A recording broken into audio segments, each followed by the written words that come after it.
में बर्ड्स रखने के फ़ायदे और नुकसानात से रिलेटेड, और इसके अंदर मैं कवर करूँगा कि वो कौन से बर्ड्स हैं जिन्हें हम कॉलोनी में रख सकते हैं।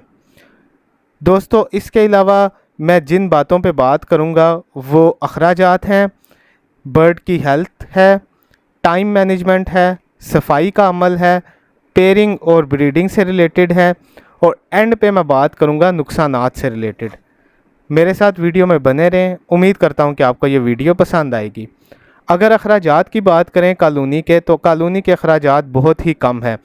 ज़्यादातर हम कॉलोनी के लिए जो जगह डिसाइड करते हैं उसमें 2 साइडों पे दीवारें होती हैं, जस्ट 2 साइडों पे हमें जाली लगानी पड़ती है और ऊपर छत को कवर करना पड़ता है।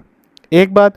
दूसरा ये है कि इसमें स्पेस हम ज़्यादा कवर कर लेते हैं, यानी बर्ड्स के लिए कॉलोनी में स्पेस ज़्यादा होती है बजाय के पोषण केज से के रिलेटेड। पोषण केज में जगह कम होती है जबकि कॉलोनी में जगह ज़्यादा होती है। और कॉलोनी में जौन सा है, हम 3 बर्तन यूज़ करते हैं खाने के, जिसमें एक पानी का बर्तन होता है, एक उनकी फूड का बर्तन होता है, और एक हम सॉफ्ट फूड या सब्जियां या फल जो या छली वगैरह जो परिंदों को डालते हैं वो यूज़ करते हैं। जबकि पोषण केज की अगर मैं बात करूं तो पोषण केज में हमें, अगर हमारे पास 10 पिंजरे हैं तो 10 पिंजरों के हिसाब से हर पिंजरे के लिए हमें 3 बर्तन चाहिए होंगे। तो 10 बर्तन आप हिसाब लगा लें कि कितने इस्तेमाल होंगे 10 केजीज़ के लिए। फिर इसके अलावा स्टिक्स की बात करें तो कॉलोनी में हम 3 स्टिक्स इस्तेमाल करते हैं, जबकि पोषण केज में हम 2 स्टिक्स लगाते हैं, लेकिन हमारे पास केजीज़ 10 केजीज़ हैं अगर, तो हर केज में 2 स्टिक्स यूज़ होंगी।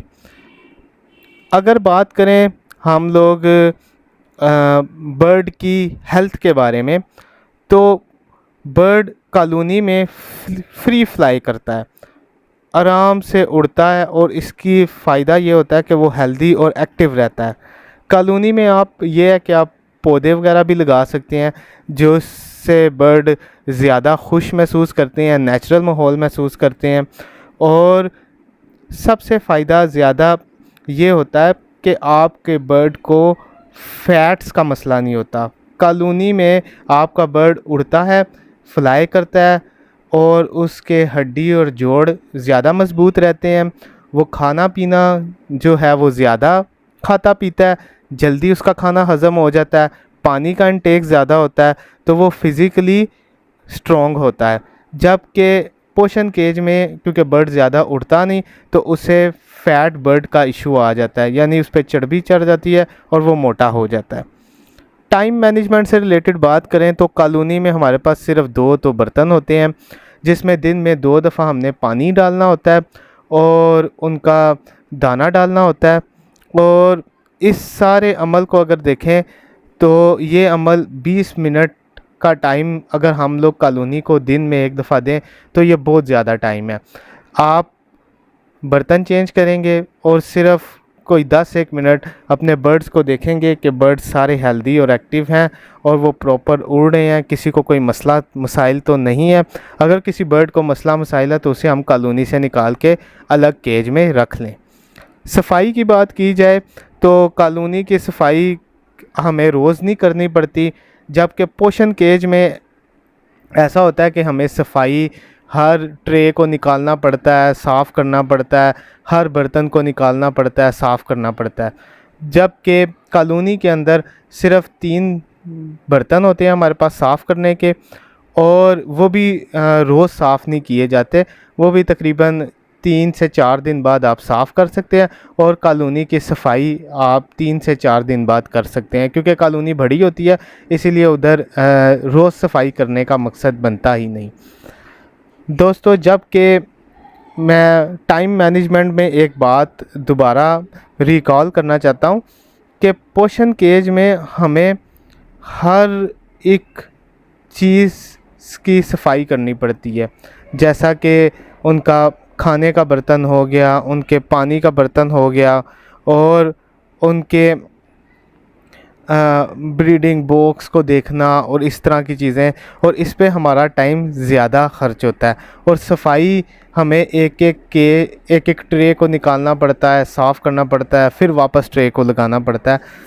तो इसीलिए सफाई का अमल और टाइम मैनेजमेंट के हिसाब से, हेल्थ के हिसाब से और अखराजात के हिसाब से कॉलोनी बेस्ट है पोषण केज की बानिस्बत। अब बात करते हैं ब्रीडिंग और पेयरिंग के बारे में। पेयरिंग के लिए कॉलोनी में बर्ड के पास अपनी चॉइस होती है, वो अपनी मर्ज़ी से पेयर बनाता है और अपनी मर्ज़ी से ब्रीडिंग बॉक्स सेलेक्ट करता है जहाँ पे उसने ब्रीड करनी होती है, जबकि पोषण केज में ऐसा पॉसिबल नहीं होता। पोषण केज में हमें बर्ड को ज़बरदस्ती ब्रीड करवाते हैं, या अगर उसका ब्रीड का दूसरे बर्ड से नहीं भी वो दिल कर रहा या बन रहा, लेकिन फिर भी हम लोग उसी से ही ब्रीड करवाते हैं। जबकि कॉलोनी में बर्ड अपनी मर्ज़ी से ब्रीड करता है तो वो ज़्यादा बेहतर तौर पे उसमें बच्चे उसमें ज़्यादा आते हैं। अब बात करते हैं दोस्तों नुकसानात से रिलेटेड। कॉलोनी के दो नुकसानात होते हैं। नंबर 1, बर्ड की फ़ाइट।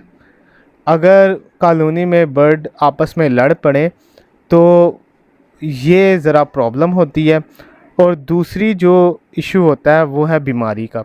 कॉलोनी में अगर एक बर्ड को बीमारी लग जाए तो आहिस्ता आहिस्ता वो बाकी बर्ड्स को लगना स्टार्ट हो जाती है, जैसा कि आंखों का इन्फेक्शन हो गया या इस तरह की चीज़ें। लेकिन इस चीज़ को रोका जा सकता है। इन्फेक्शन या अगर बर्ड आपका स्लो है तो मैंने आपसे बात की थी टाइम मैनेजमेंट की। अगर आप 20 मिनट अपने कॉलोनी के केज को देते हैं और 10 मिनट सिर्फ बर्ड्स को देखते हैं कि कौन सा बर्ड सुस्त है, कौन सा बर्ड ज़्यादा एक्टिव है, कौन सा बर्ड एक्टिव नहीं है, तो वो बर्ड जो एक्टिव नहीं महसूस हो रहा आपको या थका हुआ महसूस हो रहा है, उसे आप अलग केज में भी डाल सकते हैं, ताकि अगर उसे कोई बीमारी है तो उससे दूसरे बर्ड्स इफ़ेक्ट ना हों।